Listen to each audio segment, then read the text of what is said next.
여러분 안녕하십니까. 11월 9일 진우책입니다. 이 대선이 딱 4개월 남았습니다. 오늘은 먼저 지난 주말 벌어진 여야 대선 후보 공방부터 살펴보겠습니다. 이 윤석열과 이재명과 맞대결을 하게 되자 중앙일보는 초유의 영선 대결 이렇게 제목을 뽑았습니다.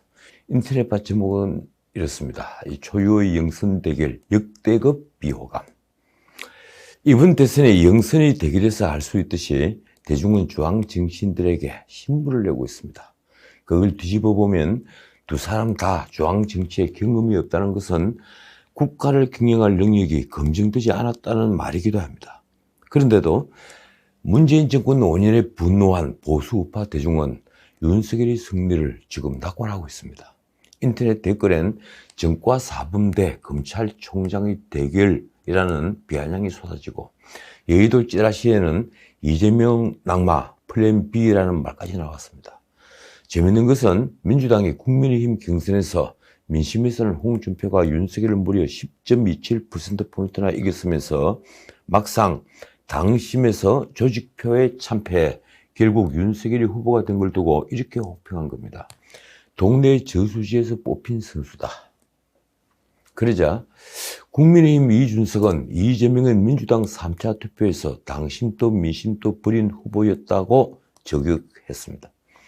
이재명이 민주당 3차 선거인단 투표에서 28대 68로 이낙연에게 참패했던 것을 지적한 것입니다. 윤석열 캠프 좌장이죠. 이 권성동도 SNS에서 4.4.5의 후보가 할 소리는 아니라며 이렇게 썼습니다. 조국 수호하고 대장동 수호하는 민주당 저수지의 당심이 이 후보를 뽑은 것이다. 그래서 이제 이재명은 대장동 게이트의 거분에 대한 이 대중의 의구심이 커지면서 10월 중순 이후 눈에 띄게 지지도가 꺾이는 모습을 보여주고 있습니다. 그런데 여의도 찌라시에 떠도는 플랜 B의 근거는 무엇일까요? 플랜 B는 대장동 게이트 수사를 이재명이 끝내 피할 수가 없다. 그렇다면 이재명으로서 윤석열을 이기기는 난망이니 그 대안을 찾는다는 얘기입니다. 지금 한참 거론되는 대안은 바로 김부겸 총리입니다.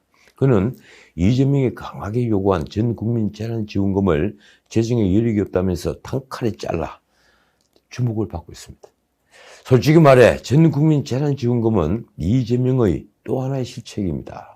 이 민주당과 이재명 캠프는 지난 총선에서 돌봄수당과 재난지원금을 뿌리는 사실상 매표 행위의 위력을 체감했습니다.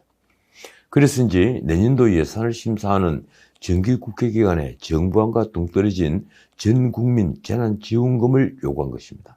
이재명이 7일 페이스북에 쓴 글이 정말 기가 막힙니다. 이렇습니다. 올해 초과 세수가 약 40조 원가량 될 거라고 한다. 나라 곳간이 꽉꽉 채워지고 있다. 그는 나라는 부자가 되고 있는데 국민은 지출 여력이 없어 지갑을 닫고 있다며 이렇게 국민 감성을 자극합니다.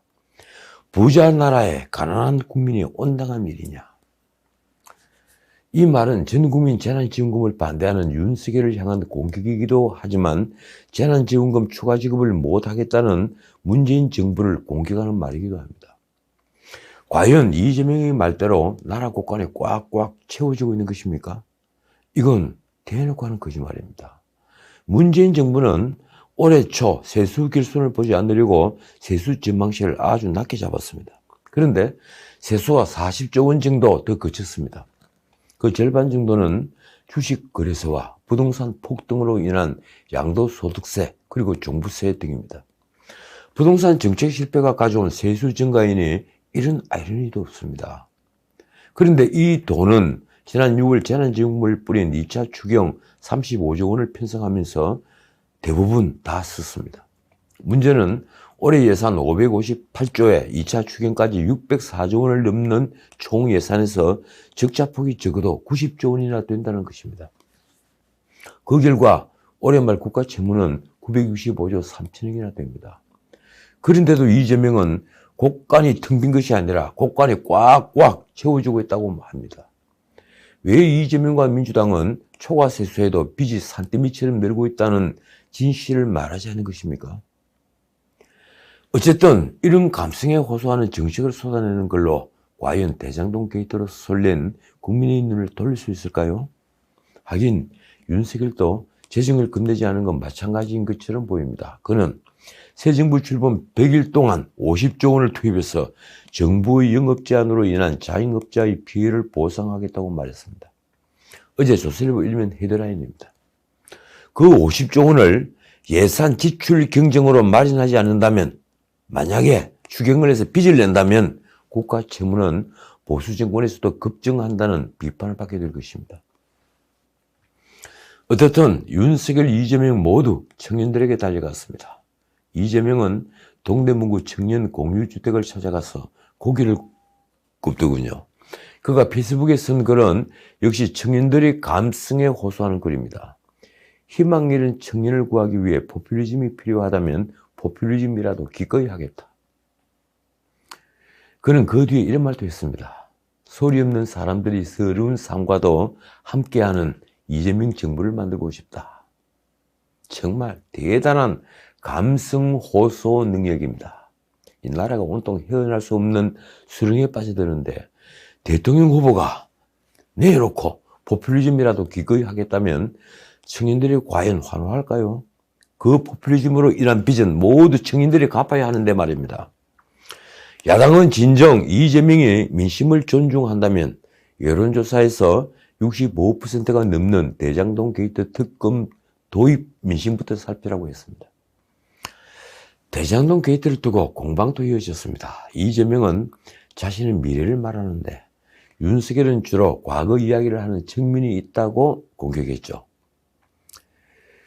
대장동 게이트에 과거 이야기라는 프레임을 씌운 겁니다. 그렇게 하고 싶겠죠. 그러자 윤석열은 이렇게 비판했습니다. 미래는 대장동 게이트를 은폐하기 위해 사용할 수 있는 용어가 아니다.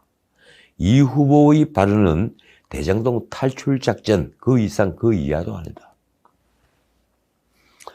그러면 대중이 윤석열에 기대하는 것은 무엇일까요? 제 생각을 정리하면 이렇습니다. 대중은 국가 청소와 국가 재건 그리고 정치 교체를 원한다. 그렇습니다. 국가 청소와 국가의 재건, 바꾸고 말하면 국가의 복원입니다. 그리고 정치 교체가 바로 곧 시대 정신입니다.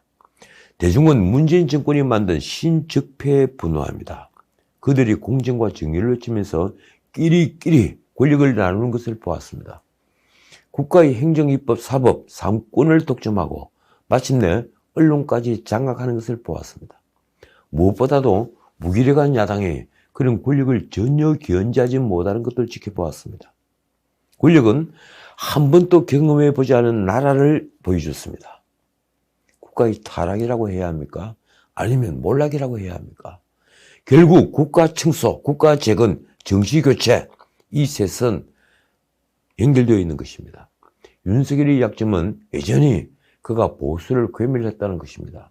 그런데도 그는 보수 야당의 대선 후보가 됐습니다.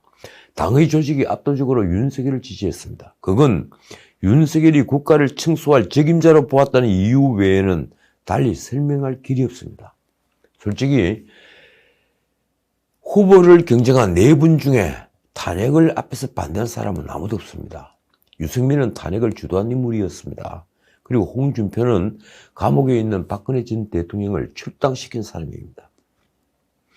게다가 당대표 이준석은 박근혜를 잔인하게 공격한 사람이며 직전 당대표였던 김종인 역시 친박은커녕 반박이었습니다. 말하자면 친박은 이미 야당의 본류가 아니었습니다. 결국 박근혜, 이명박 두 전직 대통령을 감옥에 보낸 윤석열에게 국가 청소의 대임을 맡을 자격을 시비 걸 사람은 당 내에는 없었습니다. 그 결과 의원 대다수가 윤석열을 택했습니다. 홍준표 캠프에는 고작 의원 2뿐이었습니다. 그래서 윤석열은 조직을 장악했고 그리고 이겼습니다. 그런데 본선에서는 어떨까요? 장담하건대 민주당과 이재명에게 아무런 변화가 없다면 윤석열은 쉽게 이깁니다. 그러나 민주당은 호락호락 무너질 정당이 아닙니다. 그들에게는 호남을 기반으로 한 열렬 지지층과 노조를 비롯한 우군들이 있습니다. 잘 조직된 우군들 말입니다. 적어도 국민 30%를 넘는 이념의 동지들이 차악을 선택할 준비가 되어 있다는 얘기입니다.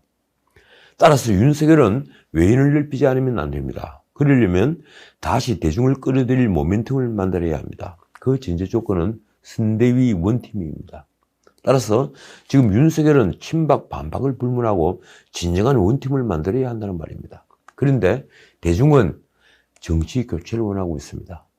지난 6월 전당대회에서 영선의 이준석이 나경원과 주호영을 넘은 것은 대중이 이준석을 리더로 인정했다기보다 기존의 중진들에게서 아무런 희망을 보지 못했기 때문입니다. 바꾸고 말하면 윤석열은 선대위부터 낡은 인물을 배제하고 참신한 새 인물로 채워야만 확실한 승리를 담보할 수 있습니다. 그런데도 윤석열은 김종인을 모시겠다고 하고 김종인은 오히려 선대위를 자신의 체제로 개편해 줄 것을 요구하고 있습니다.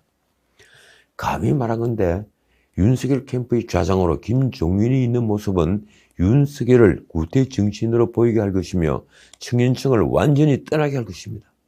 게다가 윤석열이 영선의 이준석을 선거의 귀재로 이기며 제가양의 주머니를 받는다면 사실 이미 2개나 받았답니다. 그건 최악의 경우가 됩니다. 그때 이 와신 상담의 심정으로 윤석열을 차악으로 선택한 찐 보수들은 그가 친박이든 반박이든 윤석열에게서 완전히 등을 돌릴 수도 있습니다. 윤석열은 윤석열로 승부해야 한다는 말입니다. 과연 어떻게 될까요? 언론은 홍준표가 선대위에 가담하지 않으면 원팀이 안 되라는 뉘앙스의 기사를 쏟아내고 있습니다. 잘못된 분석입니다. 윤석열은 홍준표에게 정권 교체를 위한 깐부로서 힘을 합치자고 했습니다. 그런데 홍준표는 막상 페이스북에 쓴 글에는 연단에서 보여준 미소가 보이지 않았습니다. 그는 승복 연설 때처럼 백의종군의 뜻을 명확히 했습니다. 캠프의 의자에는 앉지 않겠다는 것을 확실히 한 것입니다. 하긴 김종인이 어른 노릇을 할 캠프에 어찌 홍준표가 갈 수 있겠습니까? 그가 페이스북에 쓴 글이 이렇습니다. 사상 최초로 검찰이 주도하는 비리 의혹 대선에는 참여할 생각이 없다. 아직도 감정의 앙금이 남아있는 모습입니다. 어쨌든 선대위 구성은 윤석열이 이 사태를 얼마나 냉정하게 보고 있는지를 가늠할 수 있게 할 것입니다. 자, 그러면 이재명은 왜 쉽게 질까요? 이대로라면 이재명은 필패합니다. 저는 지금처럼 전쟁을 치르는 듯 양 진영이 극단적 대치를 하는 것을 본 적이 없습니다. 결국 어지간한 후보의 흠은 진영 내에서는 흠이 되지 못합니다. 정과 사범이라는 것도 여배우와의 스캔들도 가족사도 아내와 처가에 대한 추문도 전혀 문제가 되지 않습니다. 그저 상대 진영을 박살내줄 사람이면 족합니다. 나는 저쪽이 죽기보다 싫다. 이 언론의 표현대로라면 역대급 비호감의 대결입니다. 이런 대결이 성사된 것은 우리 사회가 총체적 부실에 빠졌기 때문입니다. 일자리가 사라지고 소상공인 자영업자들이 몰락했습니다. 중산층은 무너졌습니다. 이 집값 폭등은 빈부격차를 키우고 사회적 갈등을 증폭시켰습니다. 재정은 악화일로인데 잠재 성장률마저 추락하고 있습니다.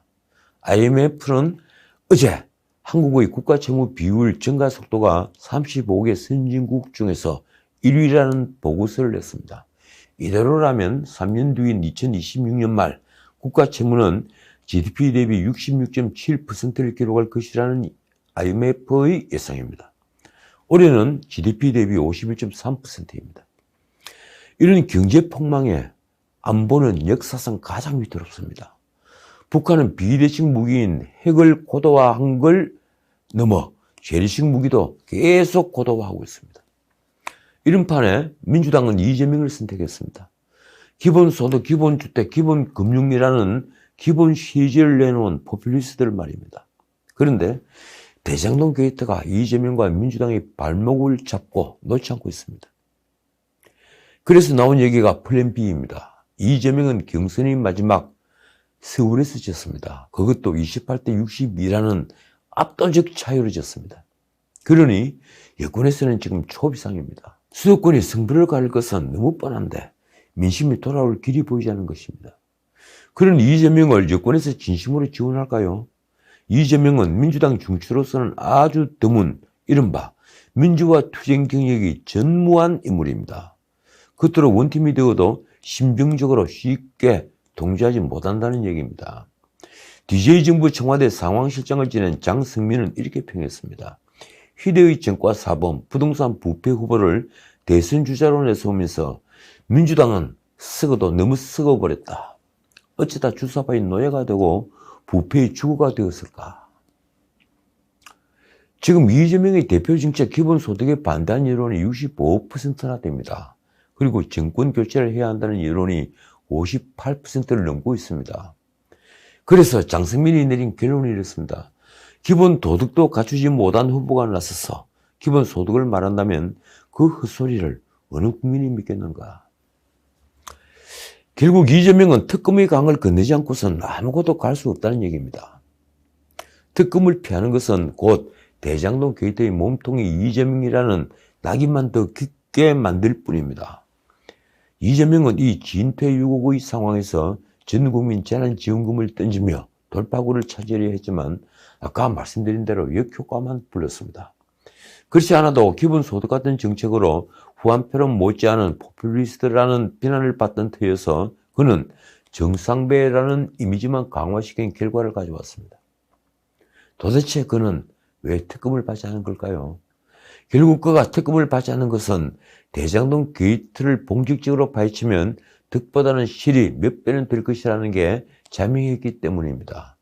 민관 결합개발이라는 명분 아래 공영이라는 이름으로 토지 가격을 후리쳐서 평당 250만 원이라는 상값에 수용하고 민영이라는 명분 아래 그 10배로 분양한 날강도 짓을 백주대낮에 부리는데 그 설계자인 것을 이재명이 자인했기 때문입니다. 게다가 그는 대장동 게이트의 중요 문서에 모두 결제해서 그가 결정권자였다는 증거는 지금 차고 넘칩니다. 그러니 그는 대장동에서 도망쳐야 합니다. 대장동과 멀어져야 이재명이 산다. 아마 오직 내리에는 이 말뿐일 것입니다. 반면 윤석열을 두고 벌어지는 검찰 수사는 서민이 등을 친 사건은 아닙니다. 그런 문제가 아닙니다. 이른바 고발사주 의혹도 도대체 윤석열이 그럴 이유가 없다는 반박이 더 와 닿습니다. 윤석열은 당시 검찰총장으로서 굳이 고발을 사주할 정도로 주변 상황이 다급하거나 궁하지 않았습니다. 도이치 주가 조작 사건이나 장모를 둘러싼 사건도 장시간 끈 사건으로 윤석열을 궁지에 몰기 위해 주변을 샅샅이 뒤졌다는 느낌이 아주 강한 사건입니다. 물론 그 해명 과정에서 과도하게 장모와 처를 옹호하는 태도에 문제가 없는 건 아니지만 이제 대중은 설사 이른바 줄리가 실제 김건희의 때도 그래서 뭐가 문제인데? 라는 감정적 대응을 하기로 했습니다.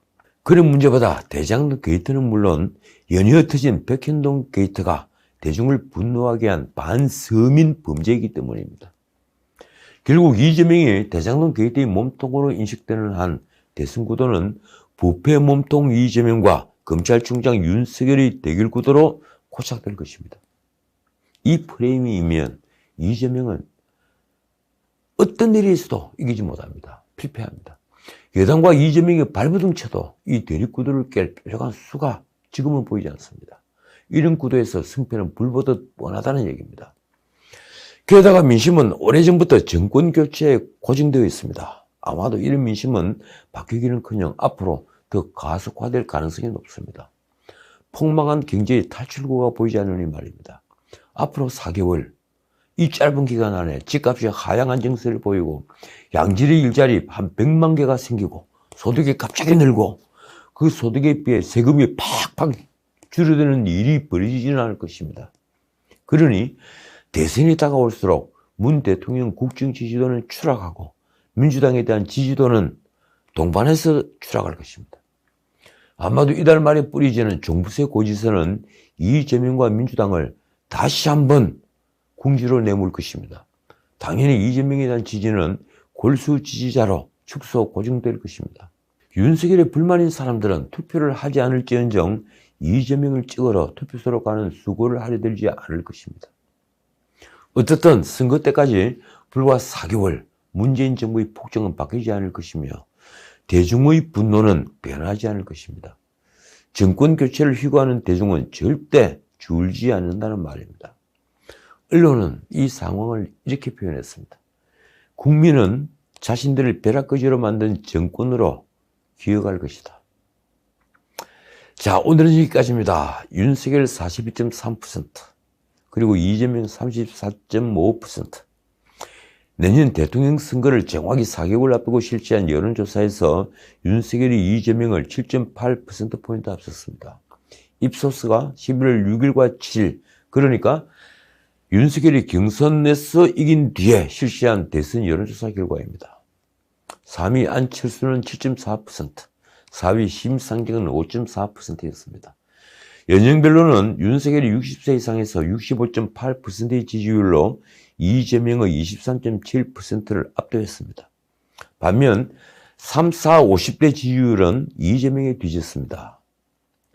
지역별로는 윤석열이 TK, PK뿐만 아니라 서울과 경기, 인천 등 수도권에서도 두 자릿수 이상 격차로 이재명을 눌렀습니다.